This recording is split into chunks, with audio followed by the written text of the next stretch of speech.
Hello and welcome to Ageless Curiosity. This is part 2 of our comparison between P&O and Princess Cruise Lines, which we filmed on a recent Enchanted Princess cruise to Scandinavia.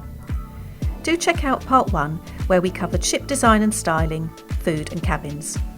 We would love to read in the comments your own experience of these cruise lines, and if you have not done so already, please consider subscribing to our channel. Stay tuned to the end to see if we would travel with these cruise lines again. Okay, so I think that leads nicely on. Having spoken about food, we'll talk about drinks.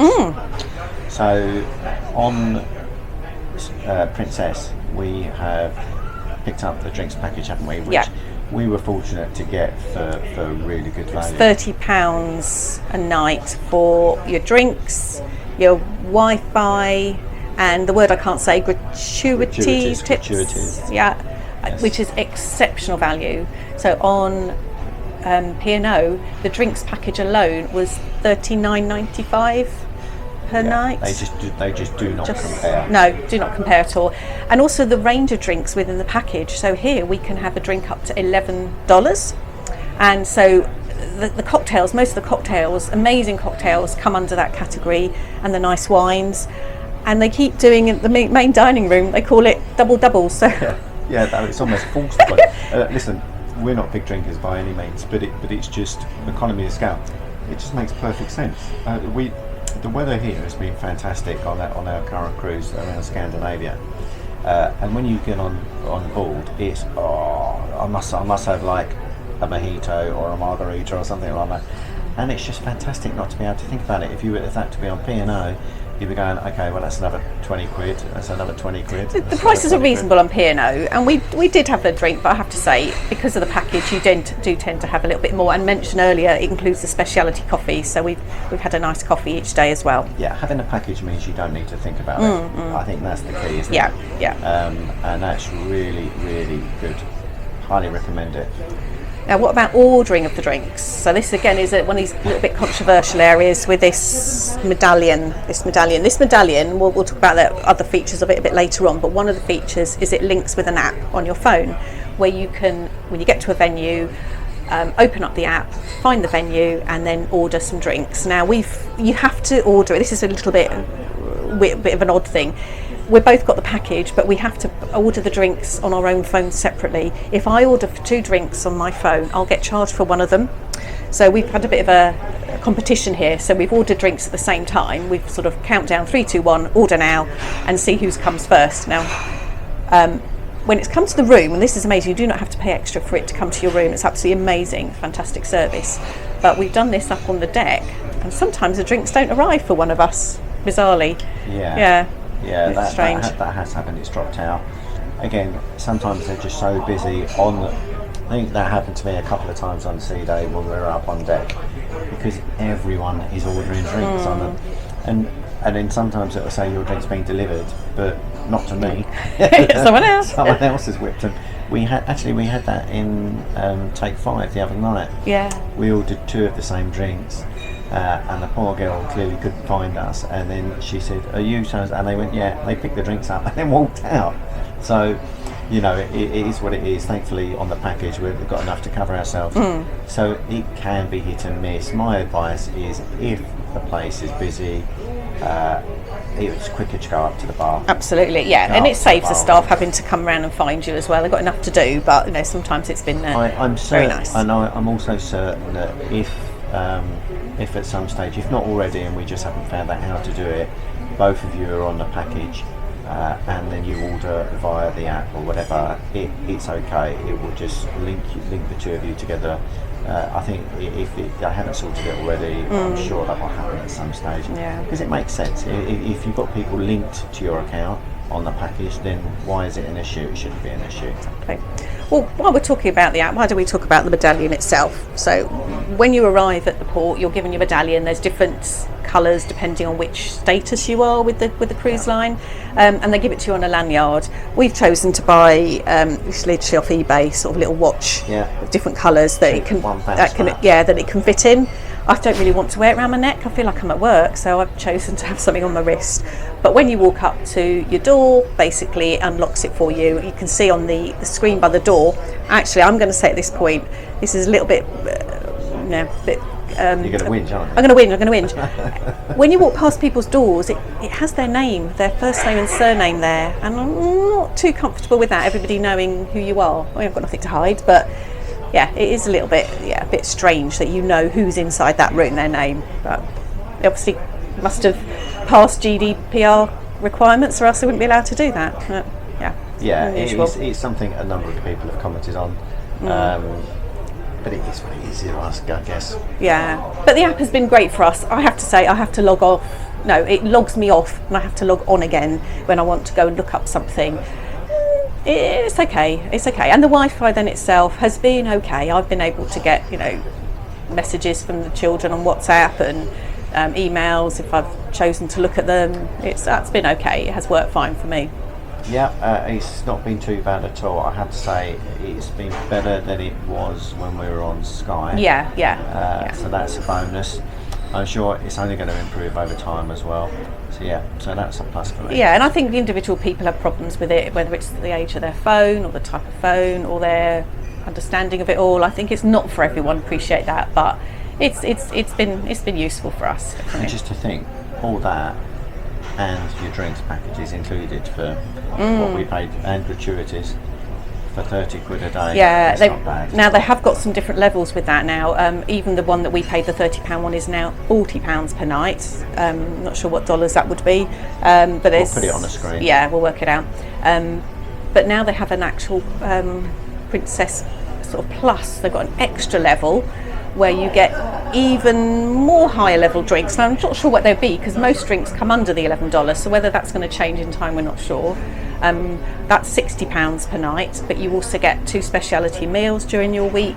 You get a photo package, and I think you get more Wi-Fi, you get more gadgets that you can use your Wi-Fi on, and there's something about some games that can be played through your Medallion app, which they haven't explained to us because it's not available on this cruise. I think it started the day after we left on this cruise, so I'm sure there'll be more in the media about that, but you can win prizes, basically onboard credit, that sort of thing, just by using your Medallion. If there's a way they can get extra money out of you, they will find a way. It's a bit like Disney, I suppose, in that regard. Tiers within tiers within tiers exactly. of things. They're always making you go on that extra couple of cruises just to attain another tier. But it is what it is. Okay. Right, another big category I know a lot of people are interested in is the entertainment. Now, I will say, I'm going to sort of start straight here. Overall, Princess, they want you to have fun. They have been absolutely amazing. First thing in the morning, you have a morning TV show. It's called the Wake Show. And that's the cruise director and his assistant, and they talk about the day to come. So whether it be a sea day or port day, useful information about it, but in a fun way. They've asked people to send in jokes, and this is what you can use on the app. You open up the app and start a conversation with them. So they have quizzes, they play a TV tune, and you put in the answer, guess the theme tune, and then you can win a prize the next morning. They announce the winner.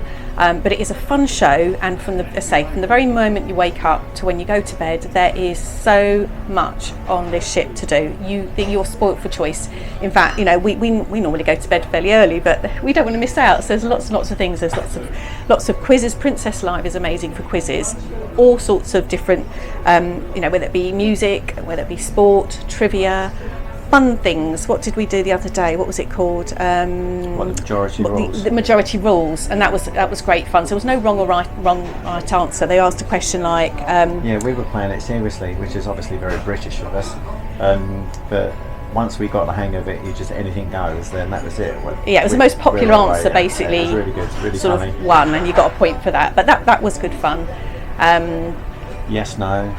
Oh yeah, the yes/no game, which is quite a well-known game. So that was probably fun. missed 2 quizzes while we've been doing I'm this. sure we have indeed. You have to get there early to get a seat. Now they do have quizzes, obviously, on most cruise ships, and I like the quizzes in Brody's on P&O. Yeah. I would just slip away there and get involved in the quizzes. But there's, as Ali says, there's there's an enthusiasm about the staff that you don't necessarily get on P&O, and it's certainly geared. The entertainment, I think, on just in general here is better. Yeah. And it pains me to say that because P&O do try. Yeah, they're very efficient. The entertainment director on P&O was very, very efficient. Yeah. She did her job extremely well. But there was no feeling to it. No. The cruise director on our one is a guy called Matt, and he's just always laughing and joking, always happy to help, happy to stop, and he does a fabulous job, as do they all. And it's just, again, so welcoming, and they all make you feel at ease and want to make you feel as though you want to get involved as well, don't they? Definitely. Now the theatre shows, now we've experienced, see on P&O and Princess now, and on both cruise lines they're amazing shows. I have to say, the standard, the professionalism, the costumes on here on Princess has been a slight notch above for me. They've been absolutely amazing, really good performances. We've had Five Skies, which is quite a techie show, amazing Rock opera? Yeah, rock opera? Lasers and things like that, and then rock opera, which is just absolutely superb, outstanding. So we did enjoy that, but we did like on Iona, there was Festival, and that's another one. There was one where they were taken off for departure. Yeah. But both were really good, but again, Princess just wins it. It's just a step up, I think. Definitely. Now this is also a comedy cruise. Now when we booked it, we thought we were just going to Scandinavia, and then they decided it would become a comedy cruise. So we've watched shows from Lucy Porter, from Ardal O'Hanlon, Rory Bremner, and we've got the Comedy Playhouse tonight. Yeah, that's going to be interesting. That has been absolutely amazing, and I think that's quite often Princess do have themed cruises for entertainment. I think they still mentioned they've got sports one coming up, some music one as well, cooking one. Don't hear so much about P&O doing sort of themes. They had a Strictly theme, I think, at one stage. Maybe it will come back. Maybe it's COVID and all of that has sort of prevented them from doing some of these themes. And when we booked this, it wasn't a comedy cruise. No. It was just a cruise to Scandinavia, but it then became a comedy cruise, and I'm so grateful that it has been. It's been fantastic. Great fun. And do you know what? We've met Lucy Porter, Rory Bremner, walking around the ship, and a few others. And nothing's too much trouble. They will sit down with you and have a chat and have a drink, won't they? And it's been fantastic. And I think a number of the comedians, this is their first or second cruises anyway, and they are taken to it. And it's interesting to see how it's almost opened this world for them. Definitely.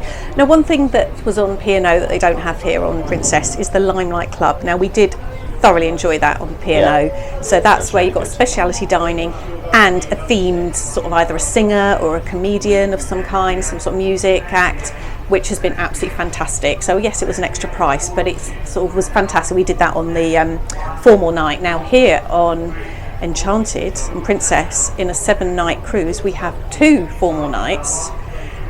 And I say formal, it's not quite as formal as P&O. Yeah. On P&O, they do expect you in the main dining room to wear your shirt and tie, your jacket that you keep on. They're quite strict about that. Here on Princess, it is more relaxed, and I think that does suit us a little bit better. You're not so keen on wearing a shirt and tie. As you can see, Alison's looking at me because she scrubs up beautifully, and I'm just a slob.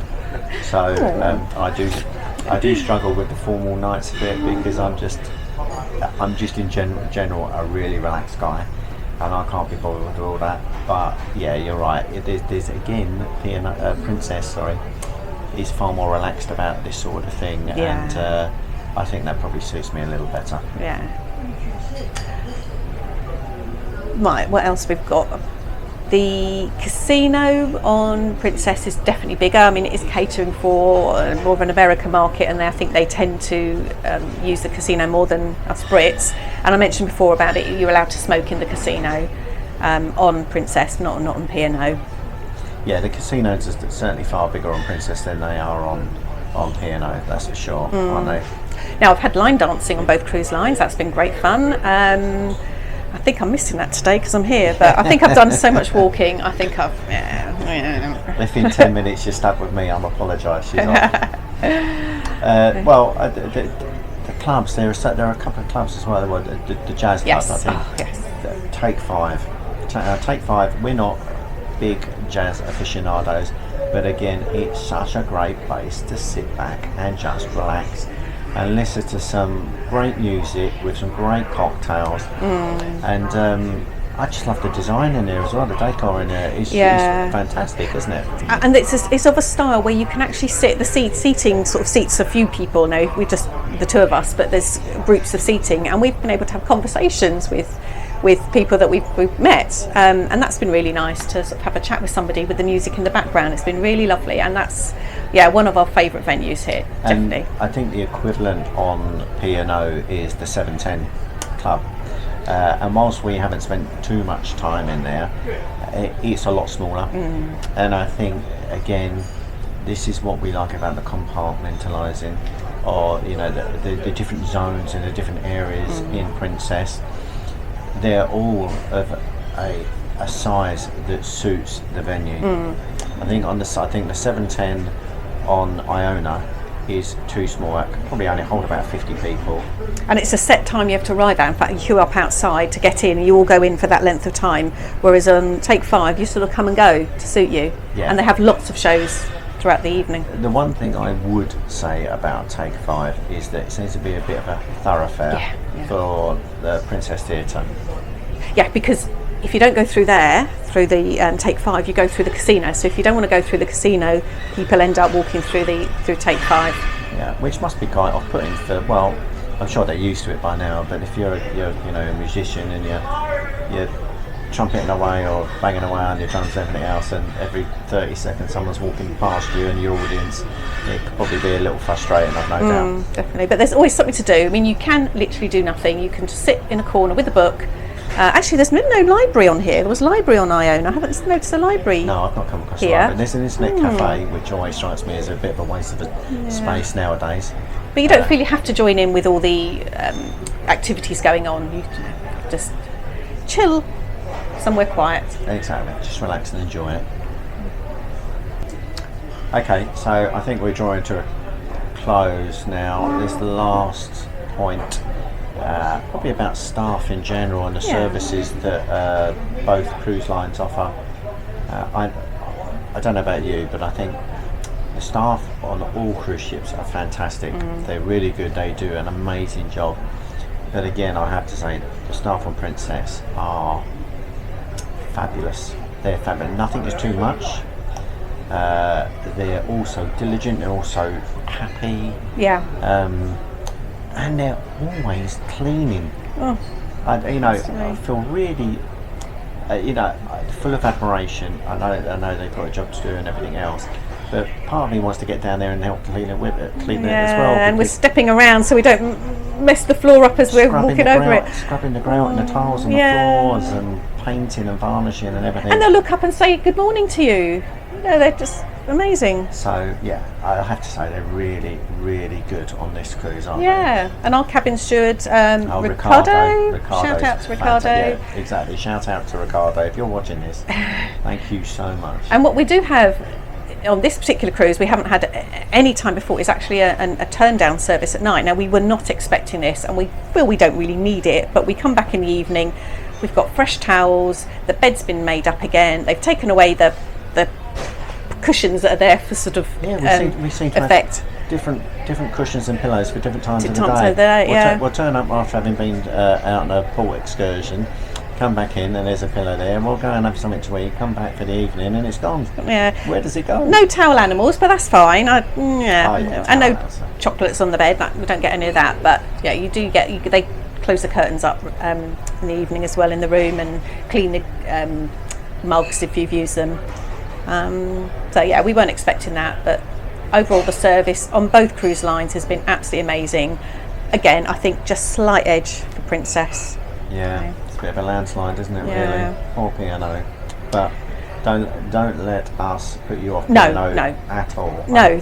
They are a fabulous cruise line to go with. Definitely. And do you know what? Have we got any more cruises booked with these cruise lines? Yes, we do. We have both of them. We've got P&O, we've got Arvia, if is that how you say it, and we're back on Enchanted next year. So we absolutely love both cruise lines, and they both suit us really well, but we're really looking forward to coming back on here again. And I would say, if you've not cruised on these cruise lines, just give them a go. I mean, you've heard a little bit more about our experience. If you have got any questions, do let us know. We haven't spoken so much about the destinations, because that is quite key, isn't it? It's not just about the ship, it's actually where you're going to. So maybe if you want to catch up with any of our port stops on any of the cruises we've already been on, and the ones to come, because as I said, we've got some now. We were in Oslo, Copenhagen, Skien and Kristiansand. Amazing ports, fantastic. Yeah, definitely, and there's more to come as well. We're on. We're planning to go to Alaska sometime soon with Celebrity, another new line. So it'd be interesting to see. We'll compare again. Compare again as well. Yeah. But yeah, as Alison touched upon, we're shameless. We're just going to go back on all of them again. Oh, we love cruising. I have to say, now that we've started cruising, we absolutely love it. It's nothing like waking up in a different country, a different place, going out and exploring it, coming back and enjoying all the fantastic services, the food, entertainment we just described on both those cruise lines. I just wish we'd started earlier. I know, we do regret that. Let's come make to it up later for in lost life. time. Okay, right, well, thank you for watching. Please do leave some comments. And also, again, this is very much personal choice. Yeah. You may disagree with a lot of what we've said. Feel free to put it in the comments and put us right, or if you agree with what we said, then obviously give us some support as well. And if we missed anything that we could probably include in next time, I'm sure we'll do another one of these. Then again, just let us know. If you haven't already, please subscribe and hit the notification bell to keep in touch with when we release videos in the future. And well, for now, I guess that's it. Thanks for watching. Let's go and get something to eat. Yay! Bye for now. Bye.